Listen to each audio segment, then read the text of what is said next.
It's that time again as Iron Country brings you the Fishing Hole.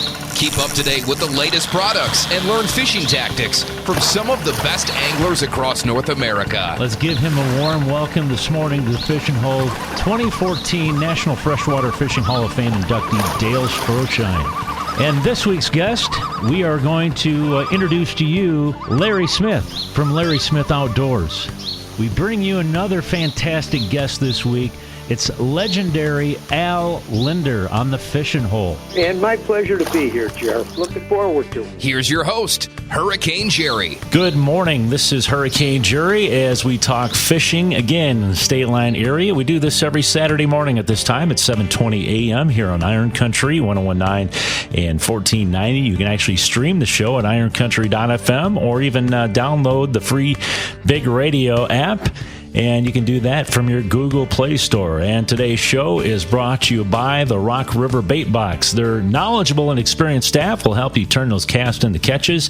The Rock River Bait Box, located on Rock River Road in Fort Atkinson, right on the Rock River, your official St. Croix Elite dealer and Acme Tackle Outlet stores. Don't forget they've got RS nets in stock. One of the only retailers out there that carry RS nets. And they've got a great assortment of live bait and tackle. Better selection than your big box stores, the Rock River Bait Box in Fort Atkinson. All right, today's guest, we have Al Hutchison, and Al is the president of the Gathering Place Fishing Club. And you ask, well, where is this? This is out of Milton, Wisconsin. And matter of fact, I had Adam Walton on the show a few weeks back, and Adam and I used to, both co-host the show. Now Adam's now focusing more on his guide service and working with the City of Janesville Fire Department. Of course, he's got 3 boys, and he's a busy guy, so he couldn't do it all. But I constantly keep in touch with Adam, and Adam has been in some projects, and he was with a project a while back out on Gibbs Lake. Al, tell us a little bit about what the Gathering Place Fishing Club did with the fishing cribs. Tell us a little bit about that, and then we'll go in more into detail about your fishing club in Milton. Well, Jerry, the fishing club at the Gathering Place wanted to do some community service, so we got a hold of the DNR and got permits filed and everything to go out on Storrs Lake, and Clear Lake and Gibbs Lake to put cribs out there to help fish thrive a little bit more and make it a better lake. Yeah, absolutely. And, those are great lakes. They're action lakes. And, especially a good lake to take the kids out, whether it be open water or ice fishing. And not only that, the adults. There's some nice bass in some of them lakes. And, Al, how did this fish crib thing came about? And is this something that you guys and the team there at the Gathering Place Fishing Club, is that something you've talked about doing? And hey, let's do this. And how did that come about, this project? Well, we have one member that wanted to do this, and so we, as a club, we decided that we would go ahead and build as many fish cribs as we could to get a little bit better fishing. And our club member contacted the DNR. We filed the permits, and our club got together and decided what day we were going to go do it. And we had probably 20 to 30 club members at each time we went to do crib building. And we got the cribs built, and we waited for them to sink in the water after the ice melted. Right. The ones on Gibbs Lake, we were just out there as a club fishing this past Monday, and the cribs out there are already producing a lot of fish. That's awesome. So did you drop an underwater camera at all, or just seeing it on sonar? We have underwater cameras that we've gone out there to make sure that the cribs are in place where we wanted them and everything, and they come up on our locators. Yep. You can see where the fish cribs are. So we've got coordinates as to where they're at. Oh, awesome. So you know exactly where they're at through GPS, and that's always nice to have. And let's talk a little bit about the Gathering Place in Milton and the fishing club. I mean, how many members strong are you right now? I know we talked about it, but let's tell our listeners how big you guys are now. Well, so far we have 60 club members right now. When we first started out, we probably had a dozen. And since we started building the fish cribs, we've had a lot of people come and watch us do it and ask us if they could join in on helping us out. And we let them know where we were meeting and where we were from, the gathering place. And we invited them to our meetings that we have, which we gather every fourth Thursday of the month at 2:00 in the afternoon at the gathering place, and we find speakers to talk about fishing or hunting or knife collecting, anything to do that we would have an interest in. Right. And so them club members would come and we'd have that meeting and enjoy the time we have together. Awesome. Yeah. And that's, I know you guys have, you've tried to get some bigger names as you can and a lot of local guys. And I was approached by one of your club members to speak, but with my schedule that I have, being at 2:00 in the afternoon, that is a kind of a tough task for me to do. But if I do get the time and available, it ain't going to cost you a dime. I'd be more than happy to bring some of the baits I use on Koshkonong and how I rig up some of my rods and stuff, and kind of pass that information. Well, most of our club members are retired guys. Right. Okay. So yeah, I was just going to ask you about the age demographic. So most of you guys, and and you encourage women to get involved, and the kids and everything. So tell us, one thing. Tell us a little about, you've got a craft, and I like to make walleye jigs. I even tie my own hair jigs for walleyes. When it comes to fishing the Rock River and Koshkonong and hair jigs, I've done. I messed around a little bit making my own ice jigs. But you have got a craft.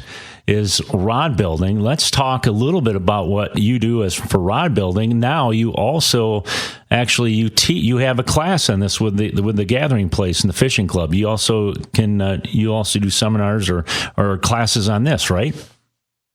Yes, back about 15 years ago, I used to live on a lake when I was a kid, and I decided that I wanted to build my own rod. So I got kits together and started building, and I've been doing it for 15 years. And I had a real close friend over in Edgerton that had been building rods for 30 years, and he asked me if I would help out at the kids' classes that he was doing.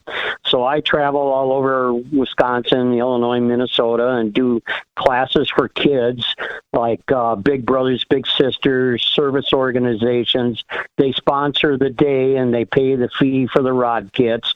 And we start about 8:00 in the morning, and at 4:00 in the afternoon, the kids have got all their rods made, and they turn overnight for the epoxy to finish on them, so it's level and everything. They come back Sunday morning, pick up their rod, they can go fishing that same day. Yeah, that's awesome. So I ask all the kids to take a picture of their first fish they catch and have the rod in their hand and show the fish they caught on it. And it's the smiles on their faces for catching a fish on something they made. Yeah, it's really satisfying. Yeah, it's pretty priceless when you see someone that you taught and they make their own rod, and especially a kid, seeing a smile on their face and their first fish they caught on something they made, and it's a great hobby to get into. And I got to ask you, where do you get the blanks and stuff for the rods that you got to order from certain companies? There are suppliers around. Okay, but every year, the second weekend in August, I go up to St. Croix up in Park Falls. Yeah. Our custom rod builders guild has an outing up there every year for 3 days where we have seminars and everything, and I pick up a lot of supplies from St. Croix. They are very good about it. They love the custom rod builders that come in there, and every year at that time of the year, we bring in probably somewhere from 70 to 150 rod builders come in, and we have seminars on certain things you can do to a rod to make it more pretty and whatever you want to do to it. So it's that's where I get mainly some of my supplies, but there's suppliers all over the U.S. that you can order from. Yeah, like components, certain, there's a few. Everything you need to build the rod. Yep, and that's great that you go up there and get product from Park Falls at St. Croix, and you do stuff like that. For those interested, let's go back to a little bit about the club. And you guys have fish outings. You get together at some of the local lakes. You traveled maybe long distances at all to maybe northern Wisconsin, or just kind of keep it local? Drummond. Okay. We've been to Drummond, Wisconsin. We have an outing planned for Stoddard, Wisconsin, up on the Mississippi. We've been up there during the winter, and we've been up there in the fall of the year. Okay. We're going up there in September, the third week in September, for 3 days, and we'll stay overnight in a motel up there, and we'll have a fish fry at night when we're done fishing, and we have a good time up there. That sounds fun. And you also, we're talking off air a little bit, you guys, with your club, you'll have a local outing, and you go fishing on some of the local lakes, and you'll have a fish fry at the end of the day, and you're saying, you go home with a full stomach, right? Yes, this coming Monday, we're having an outing in the afternoon up on Lake Monona, and we'll catch fish, and then we'll head over to Lots Park and use their fish cleaning station and everything, and we'll have fish cooking, and we'll have a fish dinner that night, and then everybody will go home from there. That sounds like And for guys that don't have a boat, they're more than welcome. We pair up individuals that don't have a boat with somebody that has a boat. Okay, awesome. Good deal. And Al, for anybody listening this morning to the Fishing Hole, what's the number for the gathering place, or actually to get in touch with you? Say, hey, I want to bring my kids with. I want information. I want maybe your next rod building class, or maybe to become a member of the Gathering Place Fishing Club out of Milton. What's a number where they can reach you, and an email address? Well, the best number to call me at is 920-723-4180. The email is a little bit trickier. It's Al, and then the letter N, as in Nancy, JOYCE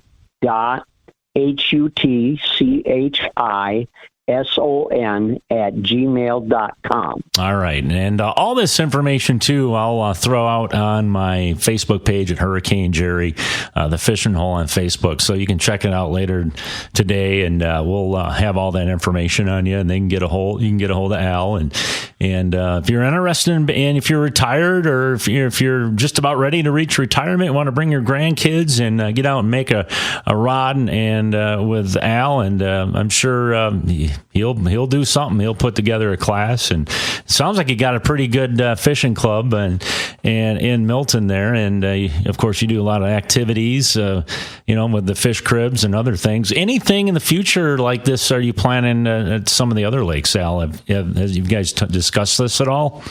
Right now, we have not discussed where else we would go, but we would be more than happy to help anybody on any lake do a fish crib, or even tell them how we have done it in the past, and give them ideas. Right. Same thing with the rod building. I love it. I have a passion for it.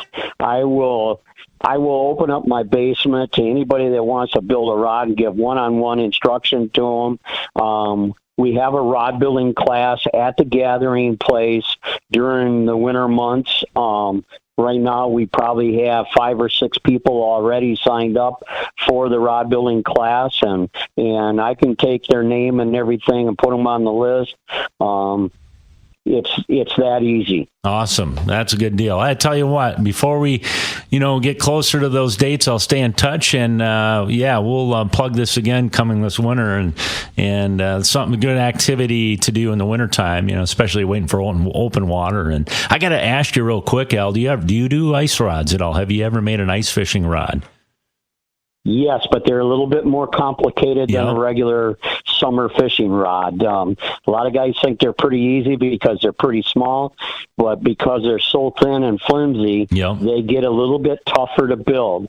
I would not ask a guy, or I would try to refer the guy to build him a summer fishing rod before he does an ice fishing rod. All right, yeah, get practice with it. It's a little bit more complicated to build an ice fishing rod. Absolutely. All right, Al, well, thanks for taking time out and talking